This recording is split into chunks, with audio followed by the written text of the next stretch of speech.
फडणवीसांच्या आईबद्दल काहीही बोललो नाही, काही बोललो असेल तर शब्द मागे घेतो, मनोज जरांगेंचं वक्तव्य. मुख्यमंत्र्यांच्या आईबद्दल जरांगेंच्या वादग्रस्त वक्तव्यानंतर राजकारण तापलं. मुख्यमंत्र्यांबद्दल बोलताना संवैधानिक पदाचा सन्मान राखला पाहिजे, उपमुख्यमंत्री एकनाथ शिंदेंकडून जरांगेंचा समाचार. बीडच्या गेवराईमध्ये लक्ष्मण हाकेंच्या गाडीवर दगडफेक, हाके आणि विजयसिंह पंडित यांचे कार्यकर्ते भिडले. जरांगेंच्या पाठीशी अजित पवार, लक्ष्मण हाकेंचा आरोप. काहीही झालं तरी मुंबईतलं उपोषण अटळ, मनोज जरांगेंचा निर्धार. जरांगेंना मुंबईत येण्यापासून रोखा, सदावर्तेंची मागणी. नाशकातील आदिवासी संघटनांचा उलगुलान मोर्चा महामार्गावर, मुंबई आग्रा महामार्गावर आंदोलकांमुळे ठिय्या. रोहित पवारांचे संजय शिरसाटांवर गंभीर आरोप, संजय शिरसाट यांनी जमीन घोटाळा केल्याचं वक्तव्य. भाजपनं मुंबईत भाकरी फिरवली, मुंबई भाजपच्या अध्यक्षपदी अमित साटम.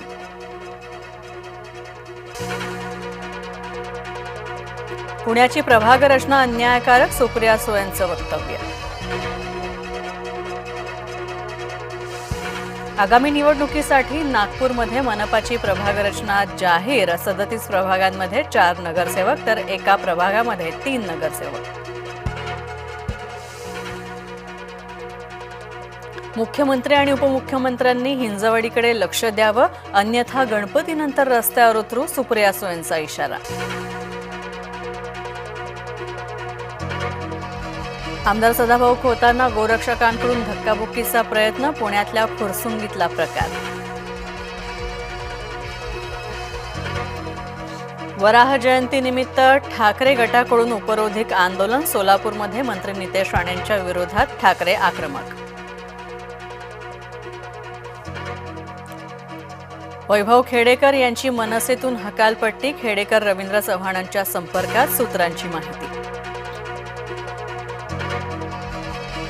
तुम्हाला तुरुंगात राहून सरकार का चालवायचं आहे, अमित शहांचा विरोधकांना सवाल.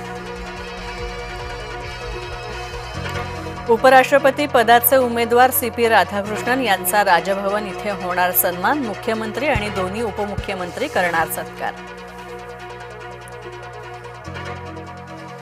माजी उपराष्ट्रपती जगदीप धनखड यांचा राजीनामा, तब्येतीच्याच कारणामुळे, केंद्रीय गृहमंत्री अमित शहांचा खुलासा. ATMसाठी नवीन नियम लागू होणार, ATMमध्ये महिन्याला फक्त 3च मोफत व्यवहार करता येणार, 4थ्या व्यवहारापासून 23 रुपये मोजावे लागणार.